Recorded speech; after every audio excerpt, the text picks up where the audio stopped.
There's things that they see as far as divorce. Those are big factors as far as trauma that can affect kids in their growth as young kids. Welcome to Stronger with Every Session.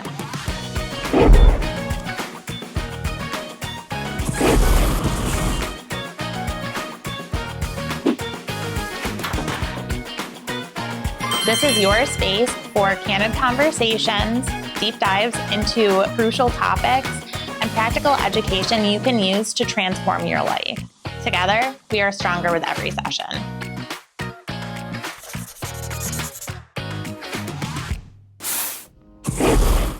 The mental health of our children isn't just personal, it's deeply connected to the communities that they grow up in.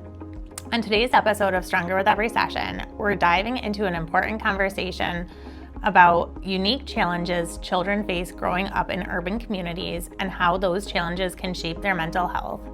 Joining us is Ngozi Okafor, LMSW, a school social worker with Rochester City School District and a clinician with Renew Hope and Healing. With his experience in supporting children in both the classroom and in therapy, Ngozi brings a powerful perspective on what our kids need to not just get by, but to thrive. From navigating limited resources to the pressure of community environments, Ngozi helps families understand what's at stake and how together we can build a foundation of resilience and hope for the next generation. So my role as a social worker in my school is I help advocate for families, the individual students as well, to help them get the best needs for them to perform academically, also behaviorally as well. One of the main things we do at school is try to build rapport and relationships with the kids and the families. The families are very involved with the kids, so we try to really have our relationship base to be very strong, make the kids feel important, cared for, and loved.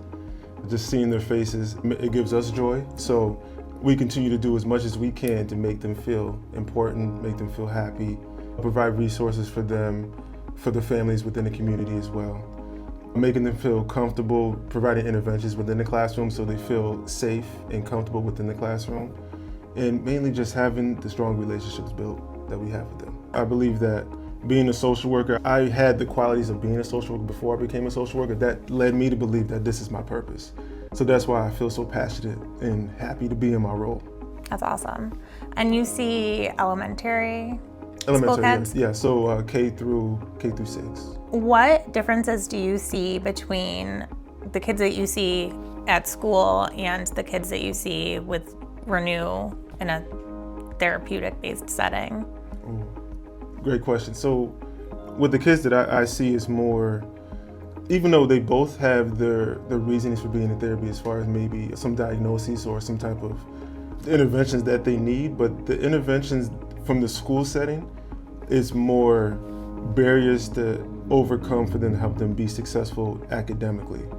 But then also is more connected to family as well, because the conditions that some of them live in is a barrier to like healthy living, proper nutrition,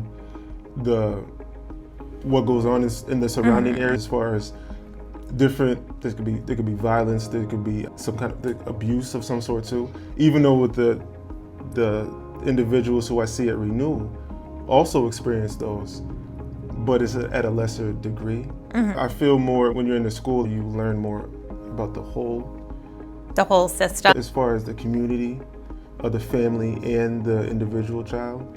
At Renew, we learn about the kid and the family, but I think each part of it is all encompassing, it's all very important. What kind of barriers do you see with like the community aspect and things like that for the city?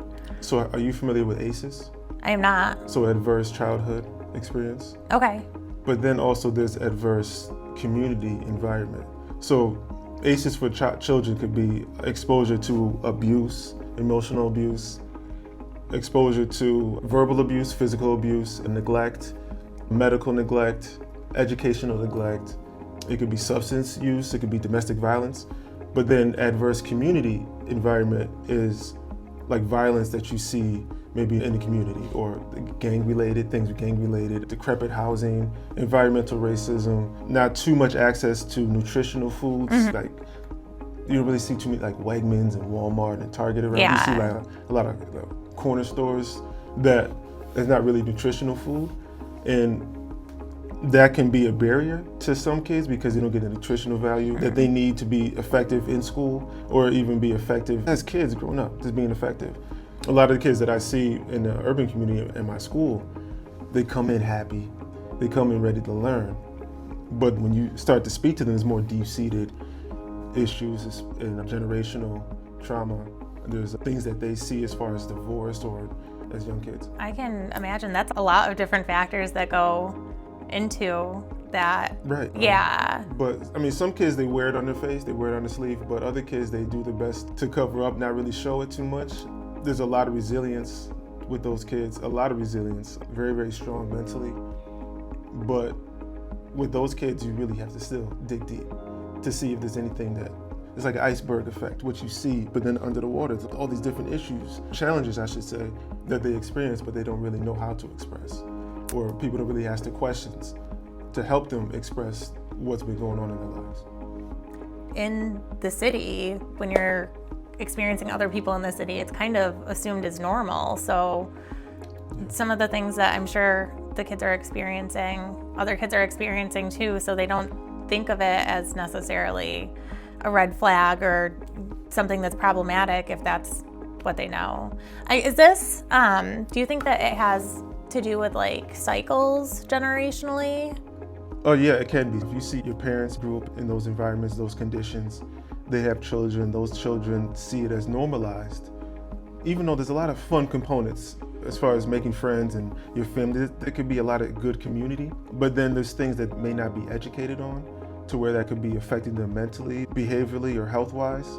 So they continue the pattern, not really knowing unless there's a person or community that can help break that, to let them know that you can still grow up with a great family, great community resources, but then on the other hand, there's ways, there's people that can help you with nutrition and mental health, because some of these conditions you're living in, they're not ideal. Yeah. But if they grow up and see they live in, I'm comfortable, normalized, and then they grow up, they have kids, I'm cool, I'm comfortable, and then it just continues and continues. I've seen more things like health fairs in those communities that are, you know, in central locations so people can access them. I'm sure that makes a big difference, especially you keep talking about the nutrition factor, and I feel like that's a huge part of it. Kids are growing and developing, and if they're not getting everything that they need because processed food is so much more accessible. Correct. As adults, we eat those things too. It's always good to try to educate them that maybe you shouldn't eat this. You could eat this instead. There's always substitutes to what you can have that are just as good. But I think families may not. The biggest thing is the not knowing, the aspect of not knowing. And families may not know. But also maybe, depending on where they work, families don't have that financial means. They don't have the access to get the transportation. The transportation, I'm sure, is a really big part of it. You were talking about how there's not Tops, Wegmans, Walmart in the city, which means they've got to figure out how to take a bus if they don't have transportation, which is really common in the city. I mean, there are Wegmans like on East Avenue, but you know, when I say that, as far as there's more corner stores. Oh yeah. With like high sugar juices, Takis, deli meats, like things that are not really conducive to healthy living. What other community stresses do you think go into having kids adversely affected? Oh, violence. Violence. Hearing gunshots is. I remember when I was with, it was some years ago with a friend, and then it was like late at night, I was sleeping over, and I heard gunshots. My friend just continued to go on as if like, oh, that's a normalized thing. Gunshots should not be normalized. Yeah. Any kind of violence like that should not be normalized.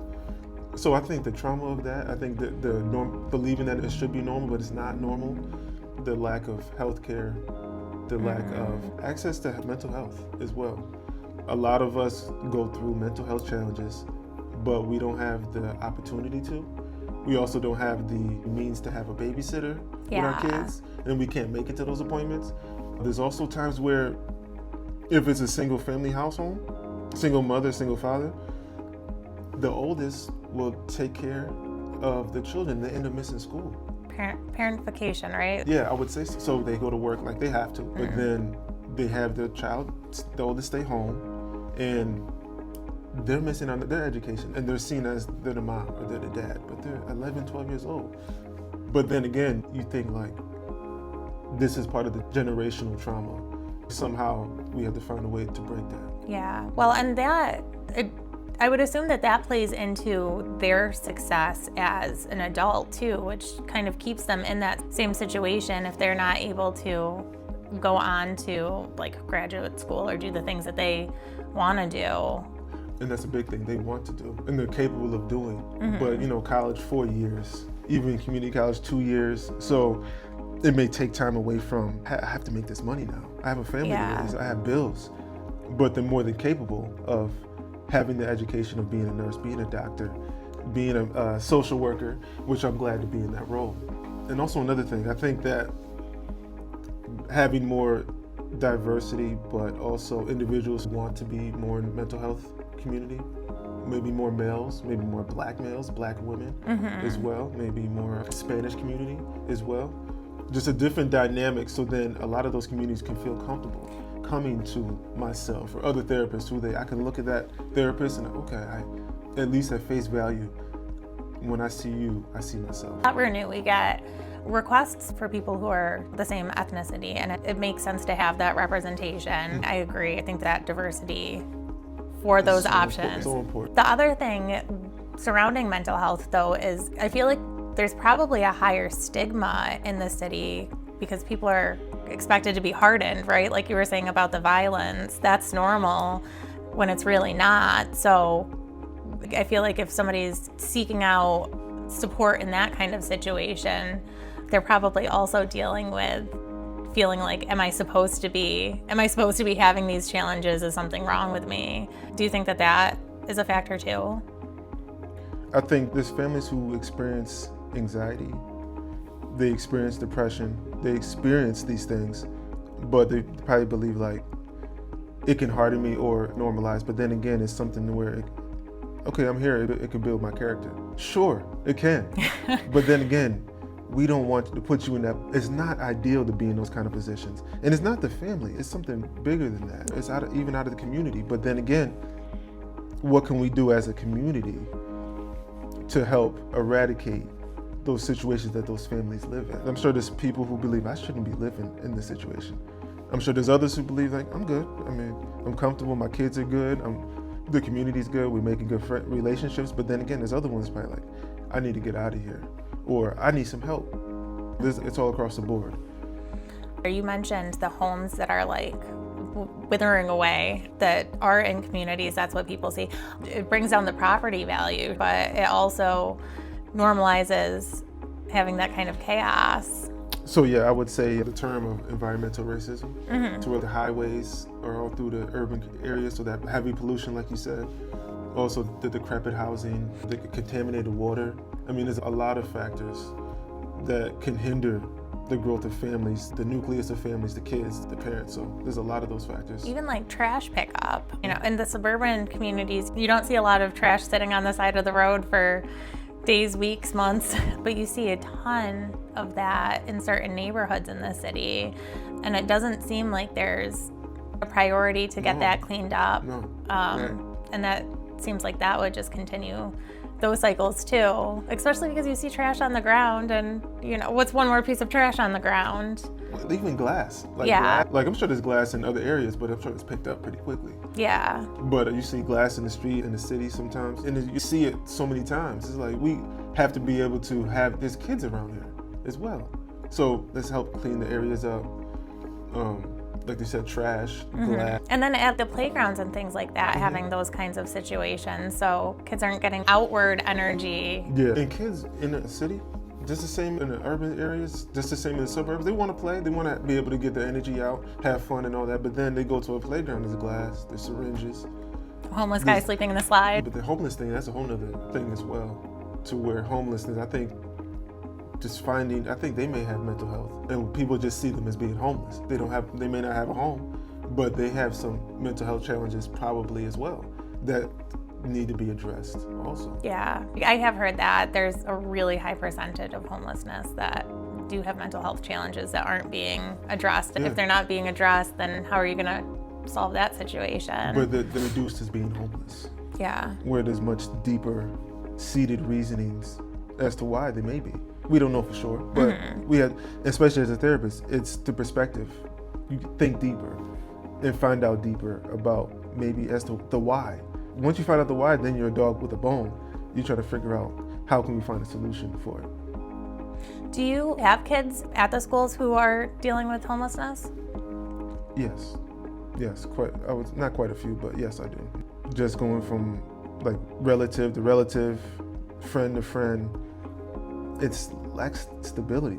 And then you're expected to go into school and learn. Yeah.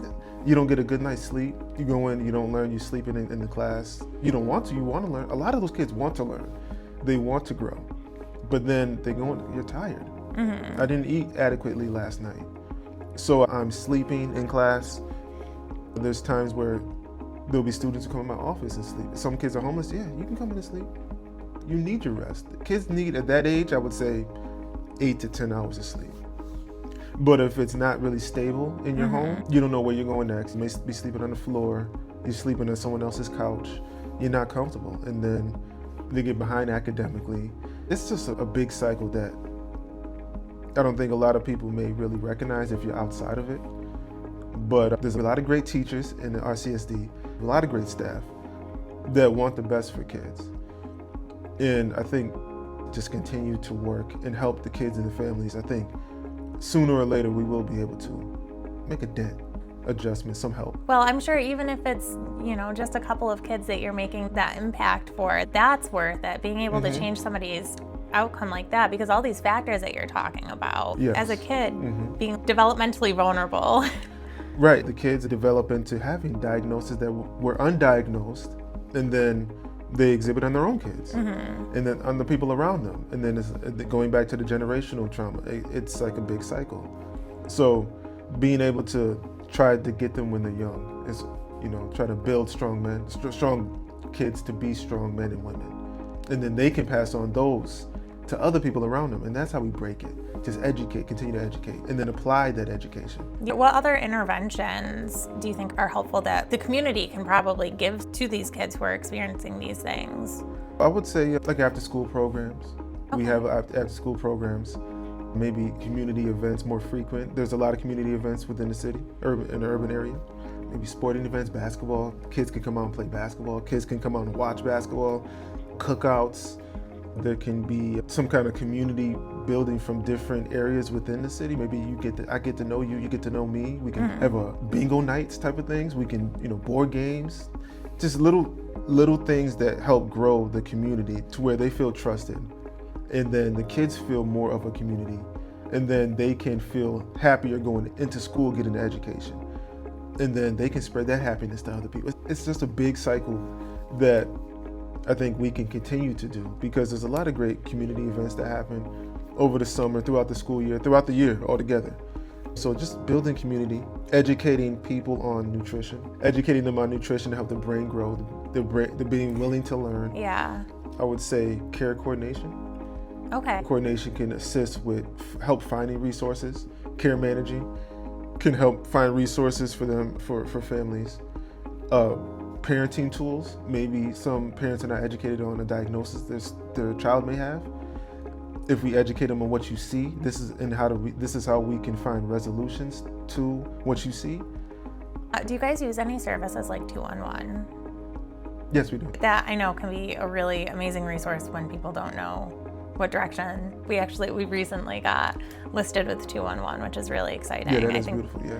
Like you were saying, the mental health, the accessibility to mental health care, I know it can be a really, really big challenge. Right, and even finding some mental health areas on a bus line. Yes. Maybe there's families who don't have vehicles. They don't want to take Ubers because Ubers cost money. So finding something on the bus line, something within walking distance of where they live. This office is on the bus line. This is perfect. So then even having this on a bus line, I think parents and families want to know. They don't know. And then it's like, I can do this? You can. Allow me to help. Yeah. And if I don't have the answer, allow me to find the answer for you.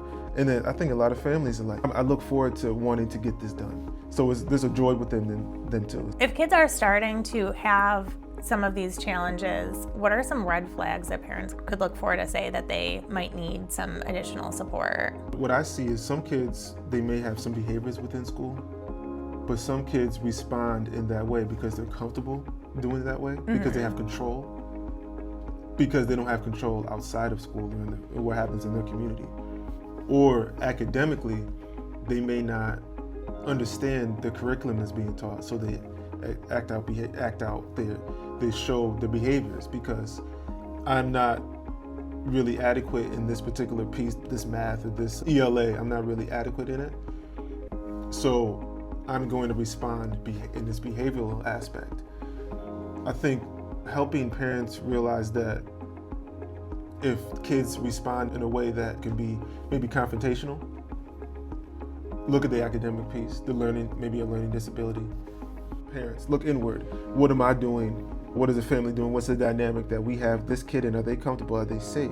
And then understanding that if that is the case, if they are comfortable and safe, then we can help them prosper. But if they're not, let's find ways to help with that. So I would say some of the red flags is our food, our intake, our behaviors, the kids that exhibit in school, how they respond to certain things, but then also maybe the reserved. I'm reserved, I don't talk, not really good socially, really anxious, I exhibit anxiety. There's a lot of worry, I question a lot. Like, those are things for anxiety, those are things for depression. I'm not really eating like that. I go to sleep, but I wake up and I'm up for the rest of the night. I barely sleep, I sleep too much, I'm late for school. Like, those things are seen, then you can see depression, you can see the anxiety, you can see maybe the ADHD. So a lot of those things you can start to notice. So if we educate parents on what you may see, if you see these things, start to question as to why, maybe, and then try to find solutions to answers and being able to ask questions to the people who can help provide answers for you. Do you think things like building more emotional awareness and intelligence in kids is something that would benefit in those areas?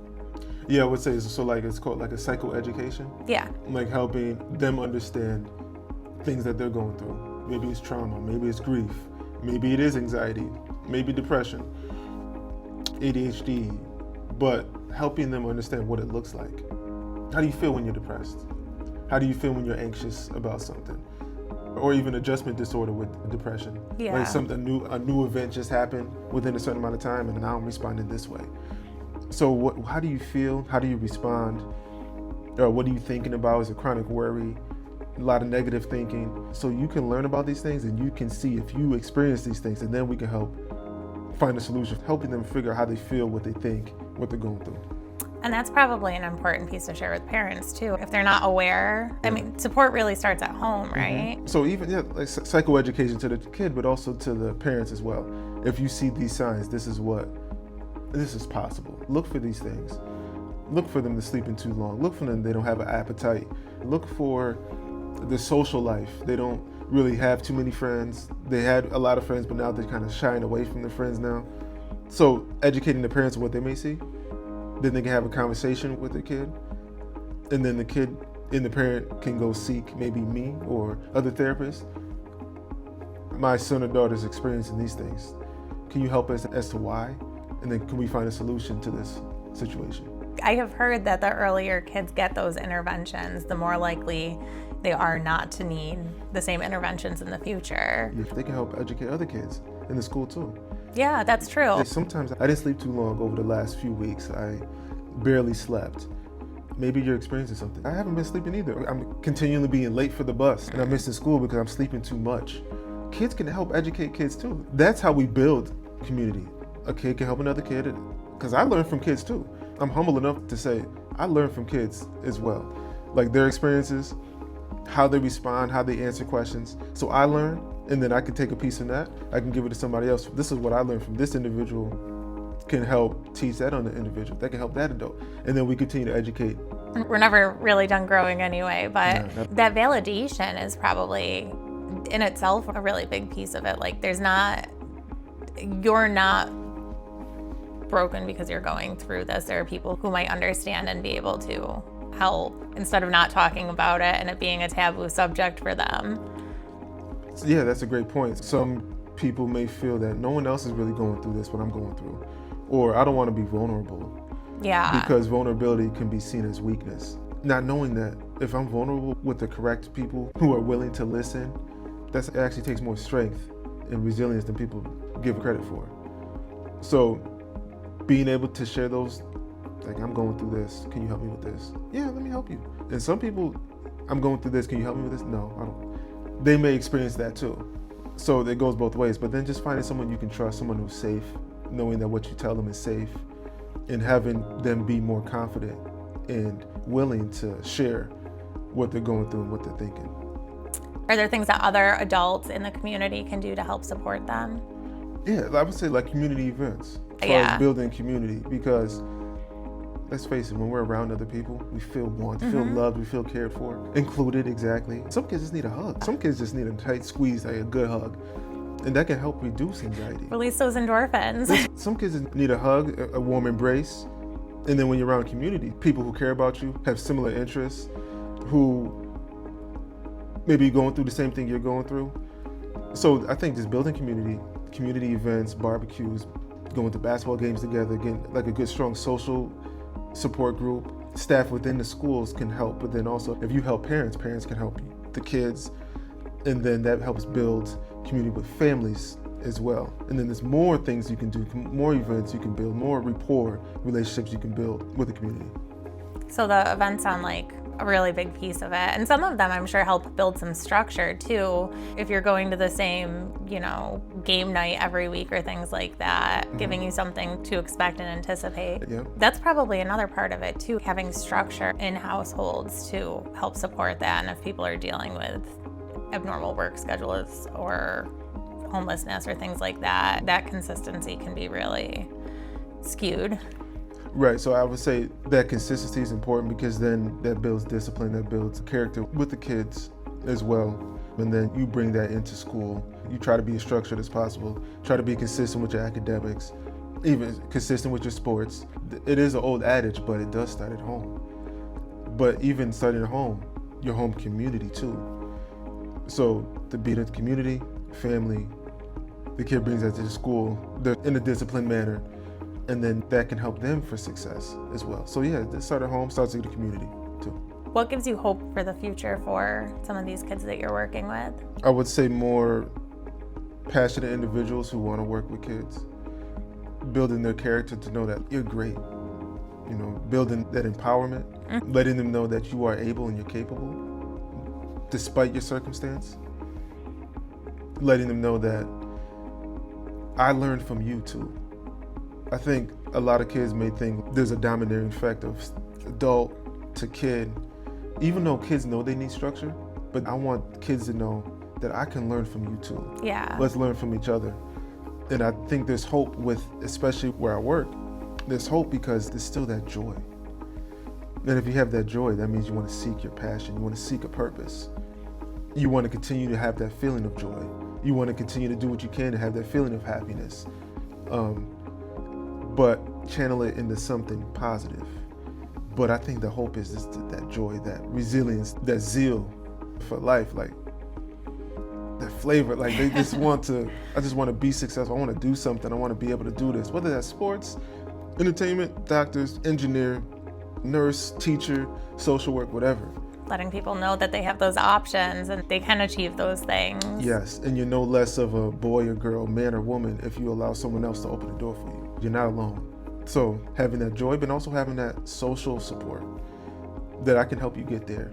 And not, when I say I, not particularly me, but another person, anyone who is safe and knowledgeable, I can help you get there if you allow me to. I think that gives me hope of success and to continue the zeal of wanting to learn, wanting to be better and successful. Outside of work, what do you do to support the community? So what I do, backpack drives. I remember we helped clean up some trash within the community as well. Going forward, I want to be part of sporting events, volunteering, donating. I've volunteered in the past, but I want to continue that. But also show kids that I work with, if they see you outside of school, it's like a whole nother, like, you really care about me this much as you see me outside of school? So seeing events with, like, maybe they're a football game. Building that relationship outside of school to where I'm going to see you do something that you love to do, something that you enjoy doing. And if I'm taking my time out of my schedule, if I'm just at home, I can go to your game. That's something that helps build community and builds kids to where he came out to see me. And there's a lot of teachers, a lot of staff in RCSD who do that. They go to the games, they support, they go to graduations, they go to barbecues, birthday parties, they do all that. That helps them. Like, have you grown up and you seen a teacher, like you seen a teacher like at a grocery store, and like, you exist outside of school? They see us and it's like a whole renowned like happiness. Like, you came to see me, or I see you outside of here and we're having a conversation. So I've done plenty of basketball games, football games, birthday parties, things like that. Showing up for the kids, it sounds like, is really impactful in and of itself. Yes. For them to know that they have those support. People who may not have this knowledge or the opportunity to listen to something like this, I think it's great that they're able to do so. And it's also great for me to express it as well. Yeah. A few years ago, I attended a seminar on redlining, and that was like such an eye-opener for me that there are things in the community that people are experiencing like that. It really made me realize that if you're not in it, you might not have any kind of understanding of the things that actually do happen. And that's a part of the environmental racism. And redlining was actually many years ago, but it may be seen as looking different, but it's quite the same now. And it's literally on the map. Yeah. How housing is framed, and even like in the city, you don't see a lot of trees. So when you think of a lot of trees, it's like gauging the temperature of the trees and the shade and all that. It's hotter within the city at certain times. So, and also we know how great what trees do for the community and the environment. Also with the highways, with redlining, it was intentional. That affects communities, that affects families, that affects kids. But again, if you don't really live in it or know about it, you don't really talk about it too much. You just don't know about it. I think that that's something that also plays a lot into those generational issues. You know, people don't recognize. There's a lot of stereotypes that go into that too, a lot of assumptions. So being able to break down some of that, I think, is really important for people to know. Yeah, breaking those stereotypes is absolutely important. I think being open to hearing other perspectives as far as those stereotypes, and removing those stereotypes, removing those implicit biases, removing those discrimination tactics. Yeah. And understanding all of those things. What takeaways would you want listeners to have from this conversation? Whatever you're seeking, make sure you have a genuine passion for it, and also trying to find your purpose, your why, so to speak. We hear your why, but your purpose, why are you put on this earth for?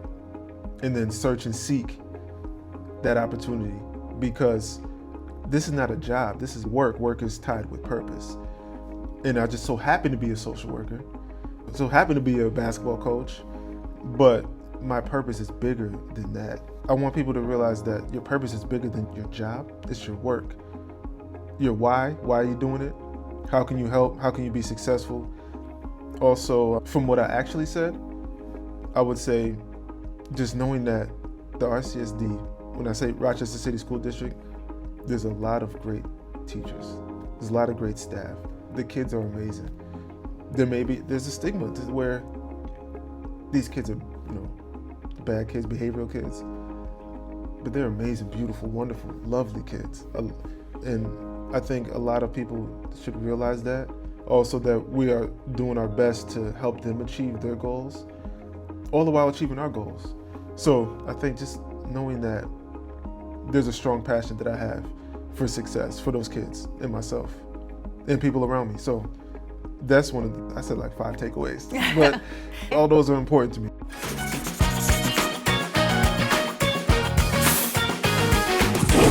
Change begins with awareness, and by showing up for our kids in school, at home, and in the community, we give them the tools to face life's challenges with more resilience. Thank you for listening today. If this conversation inspired you, subscribe to our channel and share it with somebody who needs to hear it. Together, we are stronger with every session.